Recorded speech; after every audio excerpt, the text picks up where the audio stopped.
What's your name? My name is Peter Rickman. And you are involved in helping to organize Occupy Milwaukee. Yeah, along with a lot of other people, we've built Occupy Milwaukee here in the last week or so, and it kicked off with a big 3,000 person march and rally yesterday. And why is this an important movement to you, and why did you want to bring it to Milwaukee? Well, it definitely is part of a global movement to fight for social and economic justice. Milwaukee's a city that's been racked with injustice for decades. And it's crucial that we fight for our community. Folks here are really pissed off, frankly, about income and wealth inequality, about the concentration of political and economic power in the hands of elites, and just the general screwing over of working class people. And Milwaukee is a place where we have to have a real fight back if we're going to build a movement for social and economic justice in this country and around the world. And what's the goal of Occupy Milwaukee?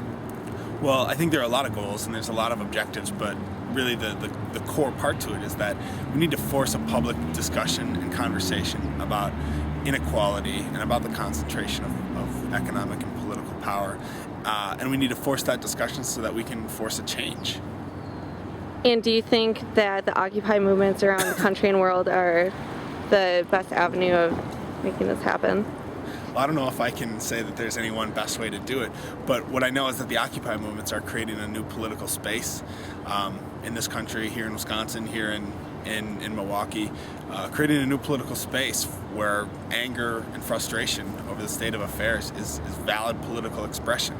It's opening up a space for more of a left-wing progressive populism, which I think we desperately need if we're going to not only fight for but win social and economic justice. So whether or not it's the best tactic or the best strategy or however you want to define it, I know that it's having an impact on the discussions that are being had around kitchen tables and at water coolers and on the streets, and that's crucial for us to force that change.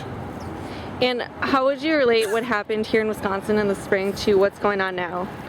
Well, in February and March, and I'll claim some significant involvement in that, leading a march of grad student workers into the Capitol and then calling for and holding down an occupation. I think there's a pretty direct correlation between what happened in February and March and showing that when working people take to the streets and fight, we can have some real power and that we can galvanize the masses. There's a direct correlation between that and the Occupy Wall Street movement. I think they've been very explicit and expressive about that.